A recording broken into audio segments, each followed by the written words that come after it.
They're not bringing in Yeah. another assistant coach to say, hey, here's this power play specialist.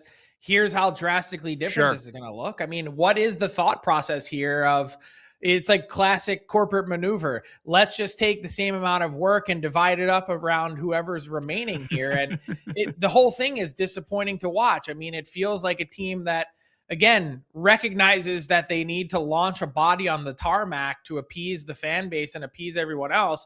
But all you've done is really anger the people that work there, including Craig Berube, who I mentioned was really close with Marc Savard. Yeah. And then why do this and not bring in a fresh perspective and fresh view? Yeah. So the other thing that I wanted to pick your brain on is if it's firing a GM or firing a head coach scenario, that's the nuclear option, that you can play that card once in a scenario like this. And if this continues, obviously the fan base is going to start calling for that card to be played. But it almost feels like you play the smaller card before you push the button on the nuclear bomb. And this feels to me, this is the smaller card, I guess. And what is the time frame before they have to consider a nuclear option with the situation they're in? Yeah, and it's not around the corner. I can tell you that that's not something that's in their plans right now. But look, this is a signal that, one, they hear the noise and they see that this team is not playing at the level required, and two, that there are consequences for it. But my issue with the Leafs in making the change is that they're targeting the wrong group. It's not the coach or the coaches or the coaching staff that is the issue here. They didn't just forget how to play. They didn't forget how to coach. So what is happening here? And can we get to the real root of really poor roster construction and poor interest level, response, compete, hustle, fire, heart, whatever, passion, whatever word you want to throw at it? This Toronto Maple Leaf team doesn't have it. And I that's not on the coach. The coach is as fiery as they come. He's a motivator. He's into it. And if you can't be intense with him as your coach, then you're not going to be intense under anyone. So I don't understand how making this change, throwing the body on the tarmac, not bringing in a new power play voice. So essentially a lot of the messaging, in my view, is going to stay mostly the same. How is this possibly going to improve this team? What way forward are the Toronto Maple Leafs charting by firing Marc Savard 3 days before Christmas? I don't get it. Yeah. And the strange thing of all of this is because the Eastern Conference can't make up its mind as to who wants to be a contender and a pretender, they're still having that carrot dangled in front of them of they're not that far off from being back in the playoff picture. There's a lot of teams, I think, that are benefiting from that because the East can't make up its mind right now. Well, that's a great segue into some of the gifts that we're going to hand out today. That's going to be one of them that we're going to talk about. But I mean, you're right. That is the sort of fake. It's the smoke and mirrors a little bit. That's sort of drifting out here is like, hey, you can get back into it. And statistically and mathematically, they can, of course. There's not one team in the East that's below a 500 points percentage. The Columbus Blue Jackets with some recent wins, including Monday night in LA, are now back to 500. You can, with one good 10-day stretch, be right back in it. But that is also, if that were to happen, is a pure fallacy, thinking that this Toronto Maple Leaf team is going to somehow become a contender. We'll talk about the West and how stacked it is. To think that you could even make it past Carolina or one of these other teams, I think or Florida is a pipe dream, let alone to stack up with the big boys in the West. They'd be kidding themselves. Yeah, and you mentioned the segue to the holiday gifting. That's going to be the theme of today's show, obviously, with Christmas around the corner. Let's hand out some early Christmas presents around the National Hockey League. So we've got you've got the sweater on for it for sure. But there's a lot of things going on here as we enter the holiday break. It has certainly been an entertaining NHL season for a lot of different reasons. Let's start with the gift of new leadership. If you're going to hand out a gift of new leadership to somebody in the National Hockey League right now, who's it going to be? For me, it's making a coaching change with the Utah Mammoth. I just think it's time. And I'm an Andre Tourigny fan. I think he is a good coach. but I think that this has run its course. This team has been too up and down. I think they're way too talented to be where they are in the standings. And I realize how stacked this Central Division is, but this is also going to be a theme with some of the gifts that we hand out. You tell me why the Utah Mammoth can't be the fourth place team in the Central and cross themselves over to the Pacific. That should be the goal and game plan here. That this team, I think, could make some noise on that side of the bracket.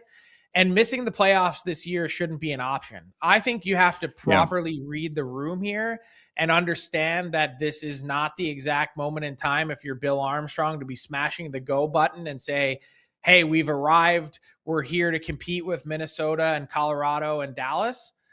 But that doesn't mean that you can sort of fade into the oblivion because of it. And that's what the Mammoth are in danger of with this season if they don't get it together and make the playoffs.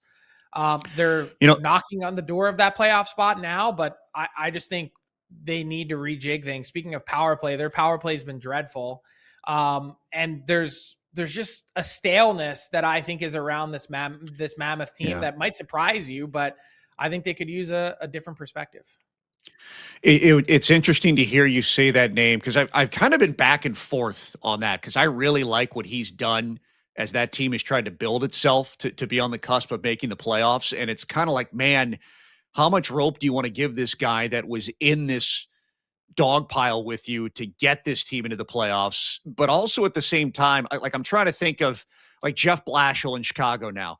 Usually the coach that guides you through the rebuild part of the rebuild rarely gets to bear the fruits of that labor, because somebody else comes in at some point and they kind of take the team on that next step. And it's like, man, in the Blackhawks case, it's like three guys that have gotten them to. It was Luke Richardson, Anders Sorensen, go through the whole list. I mean, now they're Jeremy Colleton.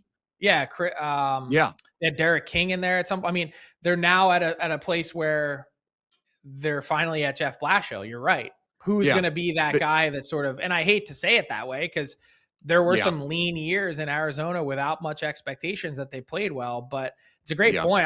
I think they're ready for it. Yeah. It's rare that the coach that drives you through that gets to bear the fruit of that labor. There's always somebody else. And whether it's a staleness factor, because we see so much coaching turnover in the NHL ahead of any other league, but that's interesting to hear on what could happen with Utah. For me, the gift has kind of already been unwrapped, and it's starting to hand out. It's the Buffalo Sabres, and they finally made the change and brought in Jarmo Kekalainen, but there's always the trickled-out effect. Okay, you start at the top with the GM. Now what's next? And is it the GM bringing in his own head coach? Obviously, there's going to be some staff alterations in hockey operations. And so what happens next with the Buffalo Sabres? But, and I feel like I'm kind of picking the low-hanging fruit, because it's very easy to pick on Buffalo with everything they've dealt with, but they've started to make that shift in regime. Now what happens on the second and third layer of that regime, and what changes could possibly be made? And do you wait till the end of the season, or do you start making that movement now to try and reignite your fan base in what looks like another just dreadful season coming up here with Buffalo and the way things are going?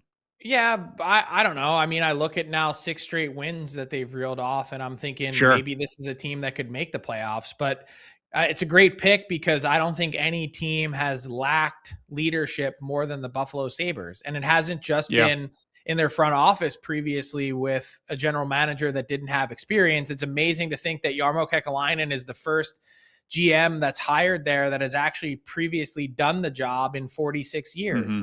So they've needed leadership off the ice, but more importantly, I think they've desperately craved it on the ice. They don't have the proper leaders in there, with all due respect to guys wearing letters, to help bridge this team from non-playoff team to playoff team. And so it's not just, hey, let's bring in vets who have been around here before or have been in it before. You need guys that have had success. And that's one thing that has stood out in a big way, is the lack of leadership on the ice in Buffalo, that they could surely use that as a stocking stuffer.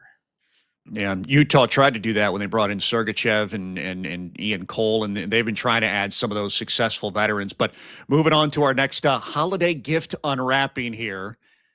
different division or moving a team into a better situation for itself, if you could gift a team a different division or situation, who would it be and why? Well, you being in Dallas, I mean, I think the easy answer would be the Stars, right? Let's just Sure. drop them in the Pacific Division, and them being kind of clearly the second best team in the league this year, that's an easier path for them to get to the Stanley Cup final. Or is it? Because Yeah. they've lost to the Oilers in that division in the West final the last 2 years in a row. So they wouldn't be my pick. My pick would be to move Minnesota and have them slug it out in the Pacific Division. And I think we say that and then maybe sleep on not just an Oiler team that's playing better, and Connor McDavid is in beast mode at 26 points in his last 10 games. He's been playing his best hockey, of the last few years, these last few weeks. And then kind of sleep on the Vegas Golden Knights. Mm-hmm. They have not been healthy so far this season, and yet they're actually still a pretty good team by most measures. So my pick would be to move Minnesota, but I don't know that this is as easy as when I was conjuring it up in my mind. What about you? Well, when we were talking about this, nobody likes the fact that the top three teams in the NHL right now are all in the same division. So one of those three is gone after the first round, which is why you'd want to see a team like Dallas or Minnesota move to a different division. I want to re-gift, right? I'm not going to say I'm not above re-gifting. I've done it. I'll admit it. I'm not going to say I'm a re-gifter. I'm just going to say I've done it. All right. I am guilty of that. But to me, this is more about, can we get a proper playoff alignment? And I have always been a believer in, you want the regular season to matter. I think your top two seeds should be your division champions, Central and Pacific, in the West. But after that, just roll it down 3 through 8. You've got the last two wild card teams still that can pop in and do their thing. If you did that today, the way the playoffs would line up in the West is Colorado would get Utah, Anaheim would get the Kings, Dallas would get Edmonton in the first round, and Minnesota would get Vegas. None of those matchups are easy for any of those teams. They're not cupcakes for anyone. But to have the number 2 and number 3 team under the current setup in the National Hockey League have to play each other in a first-round series, I just don't like the optics of it. If Vegas ends up knocking out a Minnesota or Edmonton knocks out Dallas again, that's a great upset. It's a great, sexy storyline. You're talking about a team going on a run and things like that. But we saw it last year with Dallas and Colorado, 2 of the top 5 teams gone in the first round, and we're probably going to see it again in some fashion wherever. I don't think Colorado's dropping out of the first spot. I think they're finishing first overall, but wherever Dallas and Minnesota end up, I think they're both going to finish in the top 5. I just don't like the optics of it. I just don't know why you couldn't do a 1 through 8 style scenario in each conference and get back to that type of playoff realignment. I just think you're ending up in the same spot that you are, or very similar right now. Like, remember back in the day when it used to be the 3 division leaders were seeded 1, 2, 3 division winners, and we'd always make fun every year of the South Least division. And how, that team, it's the only spot in the playoffs that from that division, sometimes it would be the Caps or whoever. And you still would end up with one, like, let's say it's Colorado, Dallas, Minnesota, you'd end up with 1, 4, and 5. So then 4 and 5 would still play each other. Now you're saying, okay, because there's only 2 divisions, we go, all right, it'll be 1, 3, and 4. Well, I mean, it's not going to drastically change the picture in my view. Maybe just get rid of the seeding overall, like including division winners, no prize for winning your division, and just go straight 1 through 8. But I'm not of the camp that believes the current format is broken. Like, I think the best round of the Stanley Cup playoffs is the first round. And with that, you get some titanic matchups by nature of the current format. And I happen to really like that. Yeah, I like when the titanic matchups can build as a playoff rolls around, and you just had so much more juice added to your conference final or your second round and things like that. So it might be just a difference of philosophy But I'm going to re-gift and want the conference realignment to be the 1-8 style. Let me throw this at you though. If you had said to the players, you're going to lose at some point, would you rather lose in the first or third round? Their answer is always going to be the first. Sure. Get the vacation started early. Yeah. The equipment staff who gets the playoff pool from those guys as a gift, they probably want to lose in the third round anyway. Mm-hmm. Yeah. But I'm an optics guy, and I really like the optics of that 1-8. You're a re-gifter. And I'm a regifter. All right. You're not going to let it go. So I'll own it. I'll take the regifter label for this show. Sticking with the holiday gifting though. And since we are talking about standings and playoff alignment, standings clarity for a team. Who needs the gift of clarity right now in their life? Man, there's a lot. And with that jumbled Eastern Conference that we've talked about. The entire East. I could think of a team that really needs it no more than the New York Rangers. What are they? Are they a playoff team? Are they an also-ran?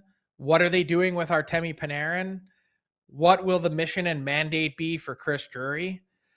I mean, Ranger fans have been frustrated with this team all year, and I understand why. I've been bullish because I think they've defended so much better, but they can't get the scoring that they need, and they don't have the special touch to their game that's required to be an exacting offense. And so I wonder what they are. I thought a little bit about the Boston Bruins in this answer to gift them some standings clarity, because are they trending toward rebuild or playoff team?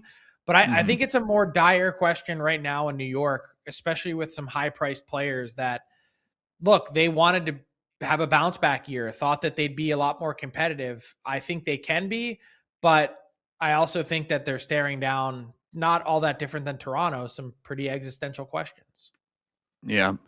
Since you took it to the Eastern Conference, I'll switch it over to the West, and I'm going to take the Calgary Flames. And they're on a little bit of a heater right now, but don't do this to us. Don't dangle that carrot. You have two of the biggest trade chips available right now, three if you want to include Nazem Kadri, although I think the contract term can be a little daunting for some teams, but don't do this. Seattle just planted their flag in the sand with the Mason Marchment trade. They have said, all right, it's time to start moving some pieces. Calgary, open the trade floodgates. Let's get these pieces moving. Let's get a little trade chaos going in the middle of the season here. That's the clarity I want for the Calgary Flames. Don't give me this dangle around the wild card, because they're not a good road team.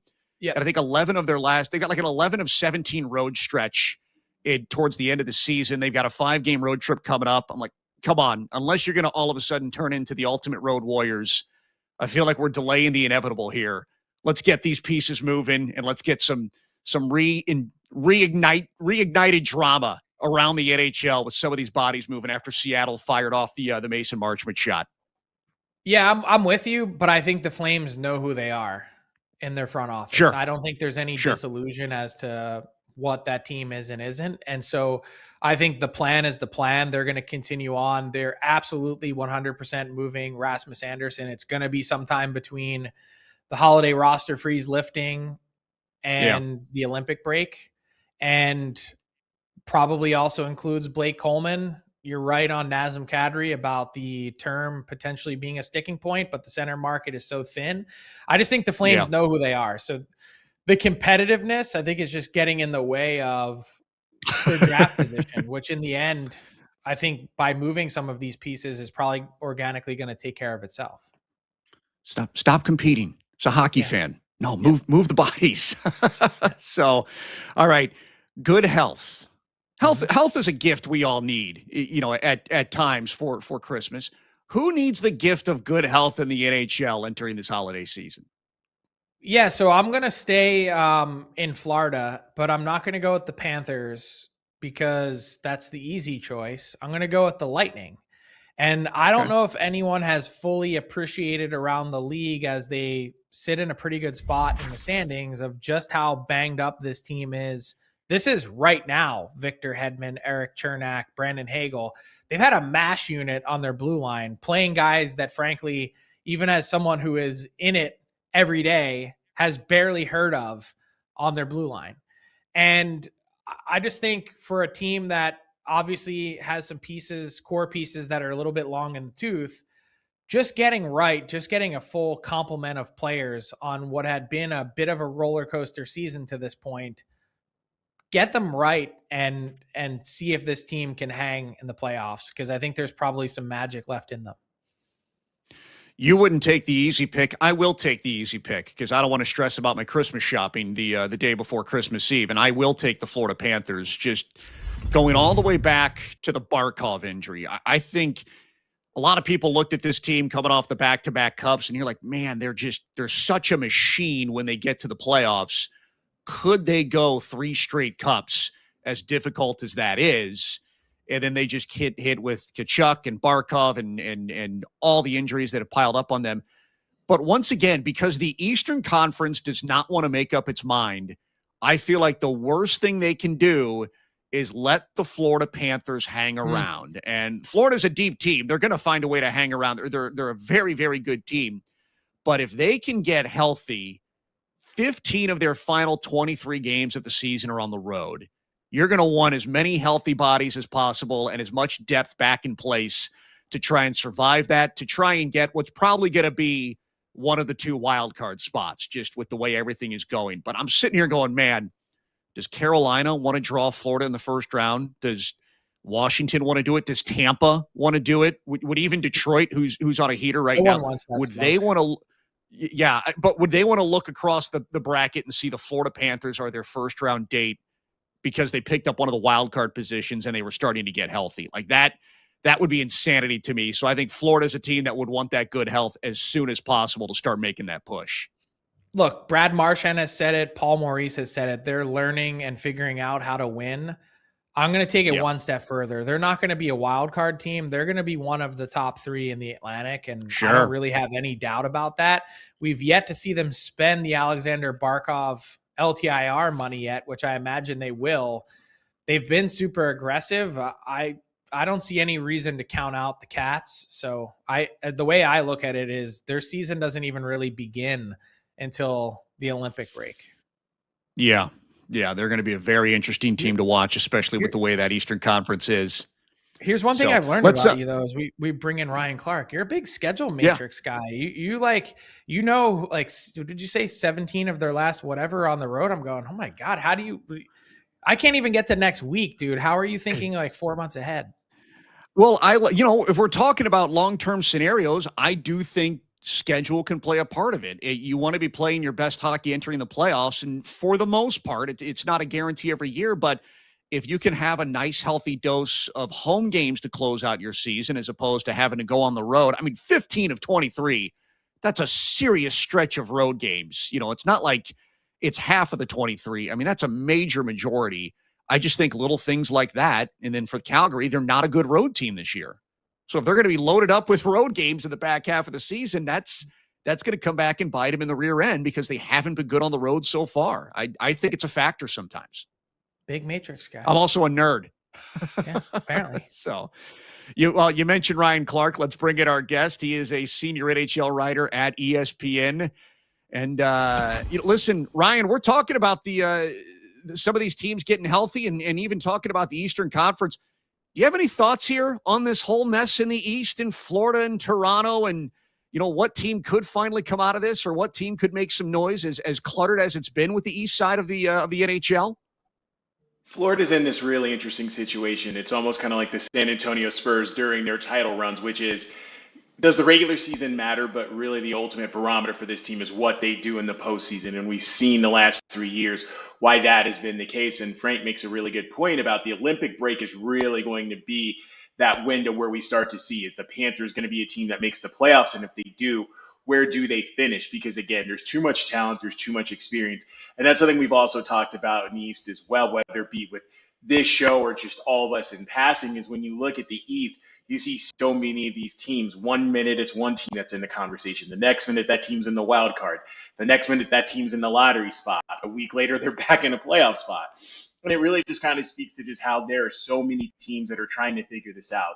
The Panthers understand what it takes, and those are the sort of things that do end up making a difference. Now, as far as the team like the Leafs are concerned, we're about to find out what the change with assistant coach is going to do. Because look, that's a team they've got questions about how they can score goals, the different ways that can score goals. Like, yes, you know they're supporting cast of characters.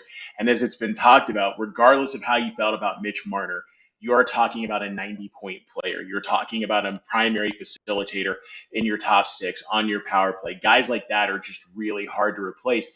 And so that's what they're trying to do in addition to just figure out their own challenges this season. So yes, you look at the Leafs, you look at the Panthers. Those are two teams that everybody's trying to figure out right now. When do they sort of hit their stride? And when they do, what does that mean for the playoff picture while taking into consideration, like, what happens with a team like a Detroit? Like, can they carry this through? What about a team like the Flyers, for example? Or even when you look at those teams on the outside looking in, the Rangers are always still going to be talked about as a team to consider until they're not. You mentioned the Sabres and sort of what they've done to this point. Ottawa was a playoff team last year. Who knows what New Jersey is going to be once Jack Hughes is fully healthy? That's a lot of questions for a conference where, while there are teams that look good, you're talking about what? Teams that are separated by the smallest of margins. So what we say now, knowing a month from now, it may not matter because the standings could look totally different.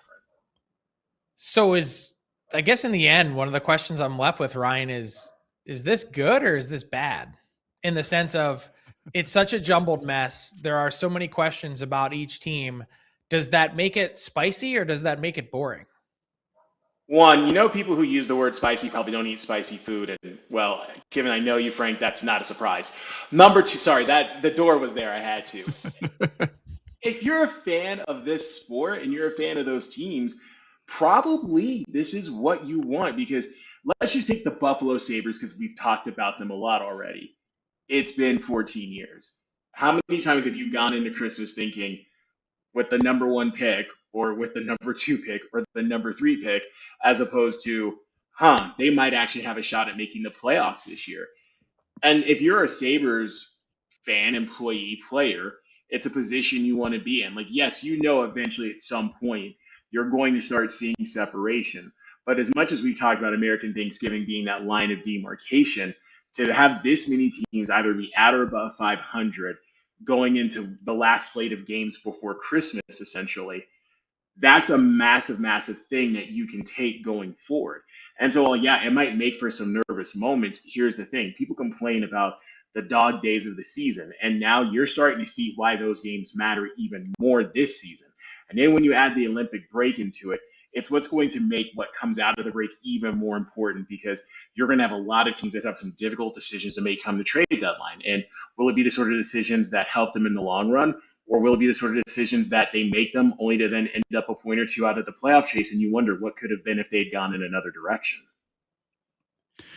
Ryan, since we're talking about muddy pictures, the West is not as bad as the East, but there are some interesting storylines over there. And I'll just put two teams on the table: Utah, San Jose. One, none, or both when it comes to the playoffs? Right now, one. And as for who that one is, that is anybody's guess, because this has been the issue with, frankly, the Utah Mammoth. When they're consistent, they look like one of the stronger teams in the league. And we saw that when they won 8 of 10 to start the season. They're scoring goals, their defensive structure is holding up. It's not just solely relying on Karel Vejmelka to make saves. Like, he's getting help from everyone within that structure. But then you look at their next 10 games after, and everything just sort of fell apart. They had defensive issues. They were struggling to sort of get the offensive consistency that they had in the first 10. And to be in not only the West and have that is difficult, but to be in the Central Division alone is difficult, because it's already bad enough that you're playing in a conference that is tight. Again, both of them are. But you're talking about a Central Division where you could argue 3 of the 6 or 7 best teams in the NHL reside, and you're trying to keep pace with that in the hopes of getting into a wild card position. With San Jose, it's a little bit of a different one, because you can see those moments where they're a young team, but then you can see those moments where they're a young team that's really ready to accept the challenge. It goes back to something Macklin Celebrini said earlier in the season when we got a chance to sit down with him for a profile story about him and Will Smith. And he was saying basically, like, look, we know where we're at right now in our development, but that still doesn't mean we're not going to be greedy. And you've seen instances of that this season, whether it be with those two, Yaroslav Askarov. Additions are getting elsewhere. So right now, if you had to pick one of them, maybe Utah, because the way San Jose is structured is they have those players on those expiring contracts that they can then move for draft picks, which again, for a team that's still in a rebuild, it is monumental. Whereas if the way Utah's position with the cap space it has, the moves that it made this offseason, go get someone like a JJ Peterka, that is a team that looks as if it is more readily built to challenge for a playoff spot. But as we have seen this season, just because something looks one way doesn't mean it'll play out that way as well. Couldn't agree more. I just think Utah is way more prepared. They need to be here, whereas San Jose, it's like, well, it's nice to be here. Like they're excited to be competitive, but they're not sort of pushing their chips in to try and improve. Wanted to ask about a team that has certainly surprised in the last couple of weeks because I thought they were dead in the water, and that's the Nashville Predators. Their owner, Bill Haslam, held a press conference on Monday. And Ryan, you covered college football for a long time. Nick Saban is sitting there at the podium. Did you ever think you'd see Nick Saban as part NHL owner? And what does that do, if anything, you think, in that marketplace? In terms of Saban as an owner, it's so hard to say just because you never know what people's interests are, because we get this opinion that people who are so invested in a sport really stick to that sport and then are surprised that they have a fascination with something else. We won't say who the general manager is, but there is a general manager in the NHL. Well, yes, executive, let's just put it that way, because they used to be a GM, but they're still an exec. That is a diehard University of Alabama football fan, and you would never think, but hey, this is this sport, and it attracts all sorts of people, just like every other sport. As for what it does for that market, it's definitely interesting because, again, it is Nick Saban. It is the SEC. College football means something, but it doesn't really matter who you have as the owner of the Predators, or whether it's majority or minority. It's about how do you find a way to win games and continue to build upon the momentum that you've shown, because let's think about where this team was this time a year ago. There were all these questions about how did you have one of the most aggressive free agency periods only to have such a disappointing start to the season. And the way they went into things this year, there were still questions, especially some of the moves they made in the offseason to try to strengthen their defense. Yes, they get the bodies, but it's a question of, can the players they bring in, like, are they going to be comfortable in a top four role? Those questions continue to exist early on. And what you've seen lately, it's now led to an even bigger question, which is this a playoff team, or is this a team that's going to be active at the deadline because they're going to be moving on from players? So look, having someone like Nick Saban involved, it definitely adds to the profile. It's something that if you're the Predators, you're excited about having, because like that is a name in that part of the world. But at the same time, like if you're going to have that name, you better win, because if you want to think about what Nick Saban's greatest legacy was, it was the fact that the man won so much. He made college football not unpredictable, but you just knew Alabama was going to be there, and it set a standard. And if you're the Predators, you kind of have to do the same thing if that's the person you're going to be associated with. No different than the Raiders and Tom Brady. Yeah, totally get that. Ryan, on your way out, I'm so jealous of, like for me, my money, you're the best hockey writer on the planet. The ideas that you come up with, the storytelling. We talk about this all the time. I'm like so jealous of the list he keeps on his phone of ideas and story generation and things he's working on. So just wanted to give you a quick moment to just like tell us like what do you got coming down the pipe on ESPN.com? Sure. Well, there's two things we'll get into. Well, I'll tell you three real quick. The first is we have a story coming out at some point looking at, if you look at different teams, they are marketing aggressively to millennials. So let's take a team like the Dallas Stars. Everybody's concentrating on the 99 jersey because of the sales it had, and understandably so. But if you've ever been to a Stars game, which one person on this broadcast most definitely has, they've been among the first teams to start what I've jokingly called the millennial sing-along, whether it's things like Friends in Low Places or My Own Worst Enemy. And if you notice, this is a thing throughout the NHL, but it's also a big question of how does the NHL and its teams continue to market to a group of people, millennials, that we are told we constantly have no money because we've ruined the financial landscape. So there's that. Another thing that we have coming up here soon is, for those of you who may not know who Layla Edwards is, we have a gigantic story that's going to be coming out on her soon. I just got back from Cleveland over the weekend, where I spent it with Layla and her family telling their story about what's going on. And then, yeah, as for everything else that's going on ESPN.com, there's just too much to name. And you have ratings you want to keep up, so I'm going to be quiet now. Ryan, we're looking forward to all of those stories. And by the way, being here in Dallas, They also had Blink-182 in those sing-alongs, and then Colorado went on their Stanley Cup run, and they said, we probably can't use that anymore because the Avalanche have taken ownership of that sing-along part during their games. But great stuff as always. We appreciate it, man. No problem, everyone. Thanks for having me. That is Ryan Clark, NHL writer for ESPN, joining us here on Frankly Hockey.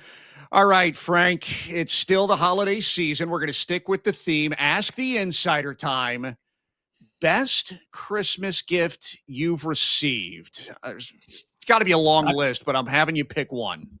Yeah, no, this is a classic hockey holiday one, and definitely the most memorable hockey gift I received is the classic Wayne Gretzky Easton aluminum stick. I mean, walking downstairs that morning and seeing this under the tree, I mean, there's nothing really, like, it's still, I get excited thinking about it, talking about it. It was like I'd only ever used wood sticks before playing, and to see this one with the Gretzky name on it, I mean, this is where dreams were made of.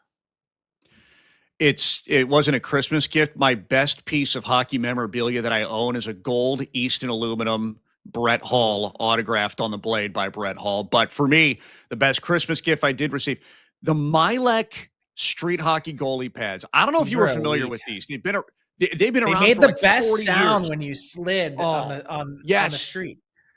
And I think I went through 2 pairs of them because after you left them in the garage over, the summer, some like bug ate away the foam on the inside, so you had to go get a new pair in some fashion. But I got these and I beat these into the ground as the goaltender with all my friends in my driveway. There we go. And well, Curtis Joseph is my all-time favorite player. So I got my Cujo jersey, my Milek pads, the Milek blocker, and then I think that Cooper goalie stick I found that haircut on somebody.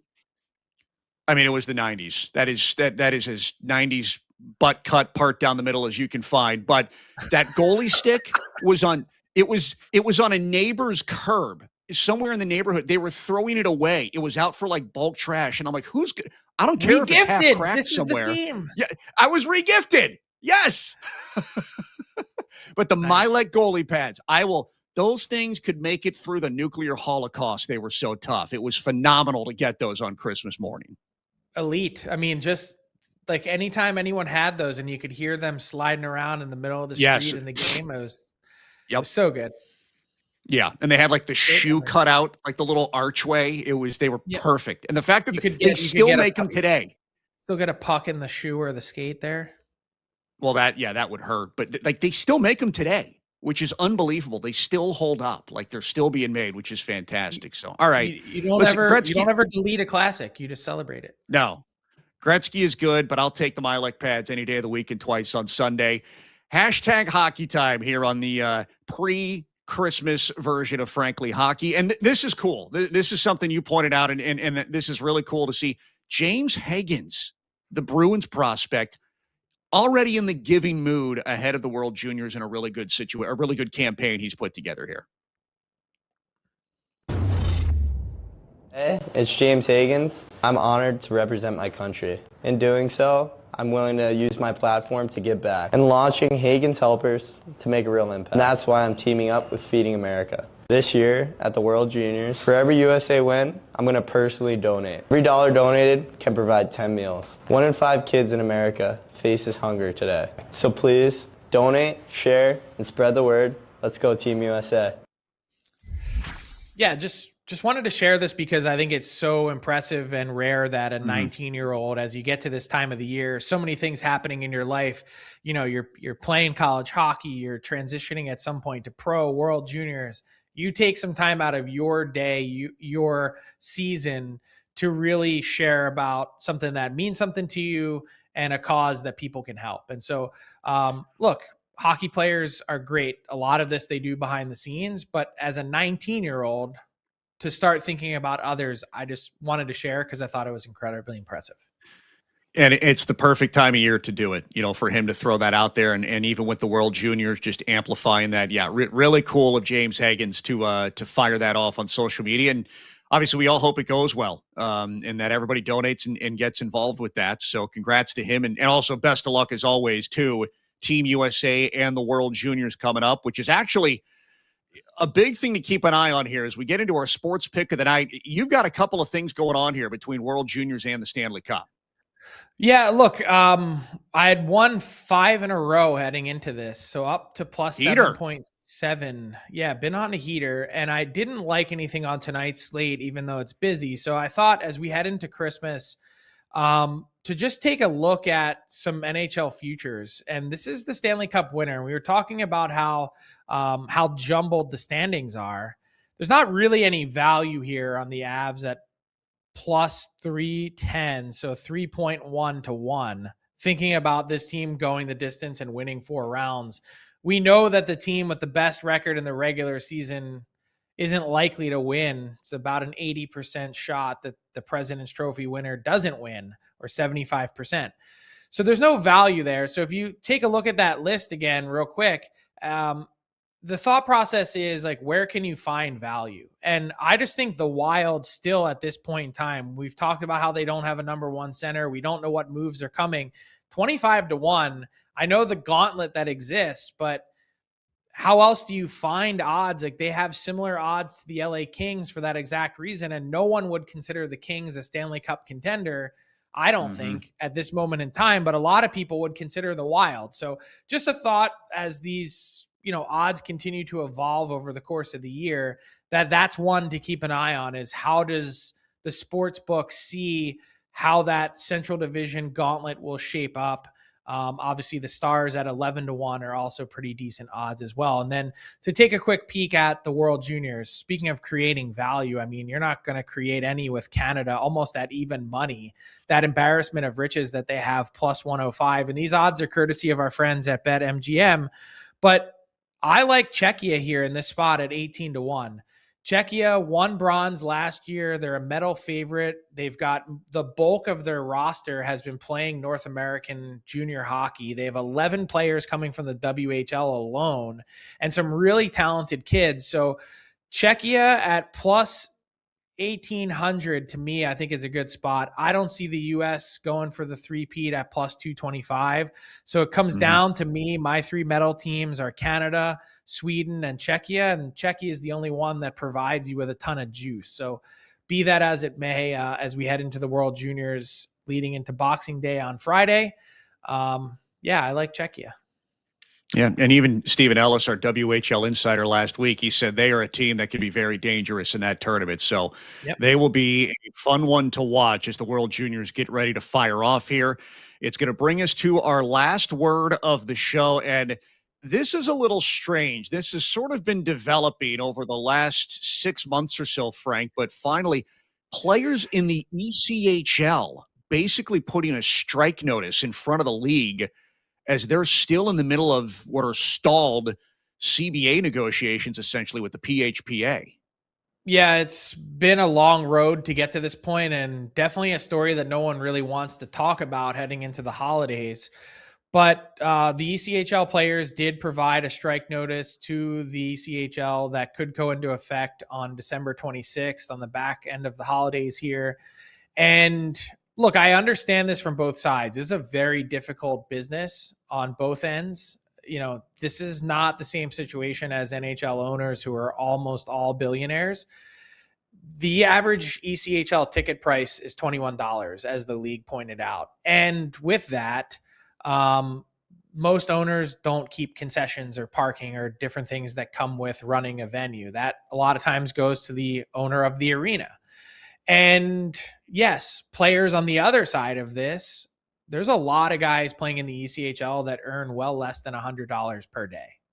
And we've seen this uprising in minor league sports over the last few years about how to properly pay these athletes. And so some might respond to that and say, well, yeah, ECHL players, some of them might make less than $100 per day, but they get their housing provided for them.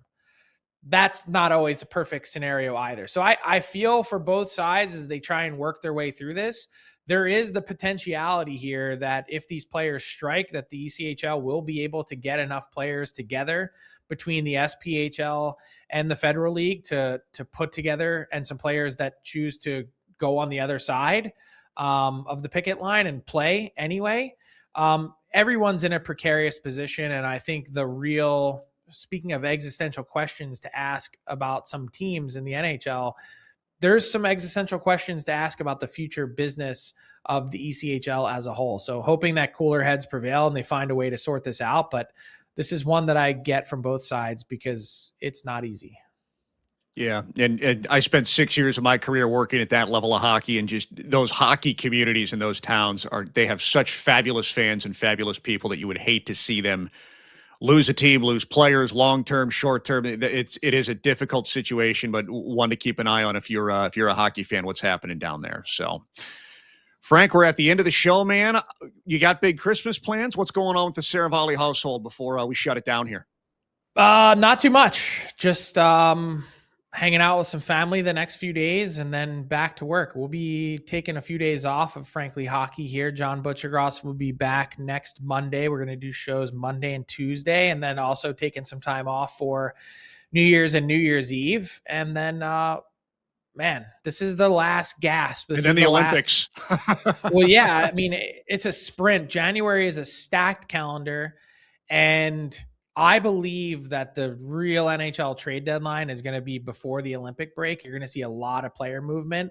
So it's going to be a very busy time for me leading up to it. And then I'm heading to Milan, and it's just like the uphill climb starts on January 1st. So, yeah, I'm just looking forward to catching that last gasp of air before what's going to be a really exciting time of hockey.